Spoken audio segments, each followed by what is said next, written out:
সম্মানিত দর্শক, আসসালামু আলাইকুম ওয়া রাহমাতুল্লাহ।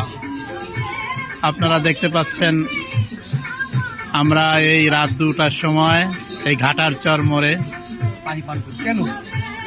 পানি পান করছি। এই রাত 2টার সময় কেন, সেটার ব্যাখ্যা অবশ্যই আপনারা জানতে চাইবেন। আমরা এতক্ষণ আমাদের প্রজেক্টে সেই সাবমার্সেবল যে মোটর পাইপ এগুলা আমরা কাজ করেছি। কাজ শেষ করে এখানে আসতে আসতে 2টো বেজে গেছে। এই মধ্যরাত পর্যন্ত এই কাজ চলেছে। কিছুক্ষণ আগে কাজ শেষ হয়েছে।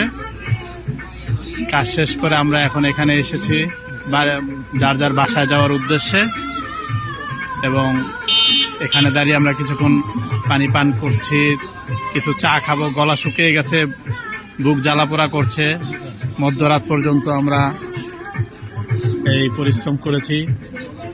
তো সবাই আমাদের এই প্রজেক্টের জন্য দোয়া করবেন। এই যে আমাকে দেখা যাচ্ছে, আমাদের এই 3 বন্ধু সবাইকে দেখতে পাচ্ছেন। ভালো করছে, হ্যাঁ, না আমাদের বিদেশি বন্ধুরা, তাদের জন্য আমাদের শুভকামনা। তারা যেন আমাদের এই কষ্ট, এই ত্যাগ, এটা যেন সেখানে বসে ফিল করে আর আমাদের জন্য যেন দোয়া করে, আমরা সেই প্রত্যাশা করি। সবাই ভালো থাকবেন, দোয়া করবেন আমাদের জন্য। আসসালামু আলাইকুম ওয়া রাহমাতুল্লাহ।